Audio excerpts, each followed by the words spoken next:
Thank you, Mr. Chairman.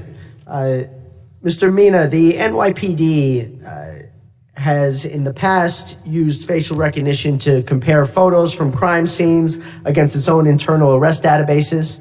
Some state lawmakers want to take that ability away from the NYPD and other New York State law enforcement agencies. Do you support police agencies using facial recognition in the course of their criminal investigations?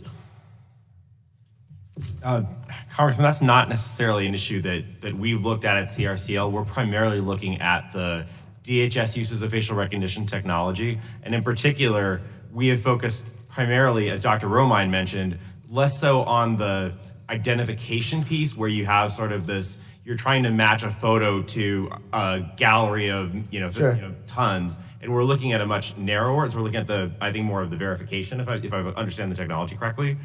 And again, our role there is really to make sure that we're addressing these concerns regarding impermissible bias, whether that is, again, based on race, national origin, age, gender, as we've talked about. So one thing that I think has been absent in this conversation is the ways in which civil liberties can potentially be infringed upon in the absence of the use of technology. Can you speak to this for a minute or two? I'm thinking of false positives. I'm thinking of people who are being arrested or at least questioned further based off of just a verbal description.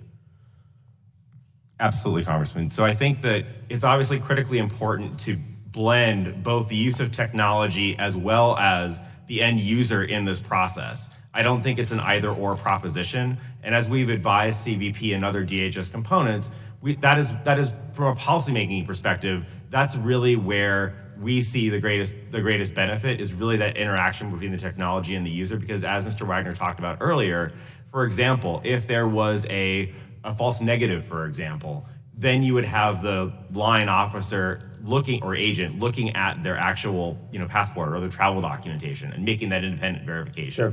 And then if it matches, the person goes along and they board the flight. Right. I think that it's important to note, and so we're all on the same page, that the use of technology has consistently been implemented to preserve our public safety, but also to further protect civil liberties.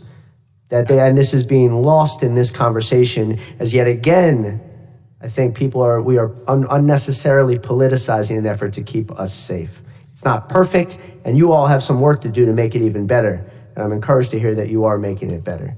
Mr. Wagner, you're going to have to hear from another New Yorker. So, look, I am not a supporter of this New York legislation that was passed. I think it is unfortunate and wrong that you all were not notified. But two wrongs do not make a right. So I'm going to ask you some very simple questions.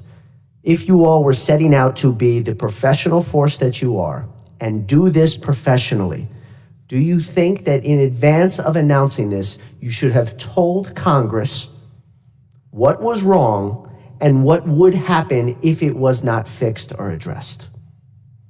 So I'd have to defer to DHS on that. No, come on, man. This is ridiculous. That's a simple question. That's a simple question. We heard about this from Fox News. This is politics at its worst. We are talking about acting like professionals right now. If there is a problem that needs to be addressed and you all are doing this, do you think it was appropriate that we were not told well in advance so we can try to arrive at some solution? Do you think that's okay? Is that the way you would want to carry this out? I'm not going to comment on that. I mean, you're not going to carry. So by the fact that you have given very clear and declarative answers previously, I think that we can all assume what you are thinking and unwilling to say right now. So let's commit to actually trying to solve problems here. You got members of Congress that won't be able to renew something. You got more importantly, the members of Congress. Who cares about members of Congress? Millions of other people that are now held in the balance. People on my staff, colleagues, all types of people. This is politics. If you really were making an effort to address a problem, there would have been a system, a proposal, a negotiation, a conversation, letters written That is the way business is conducted. So let's put that aside. Would you now commit, now that we've all engaged in our politics, to actually having sensible meetings and conversations about a way forward to solve this issue? Sure, I think that's a good place. You would commit to that? Okay, thank you. Gentleman, time has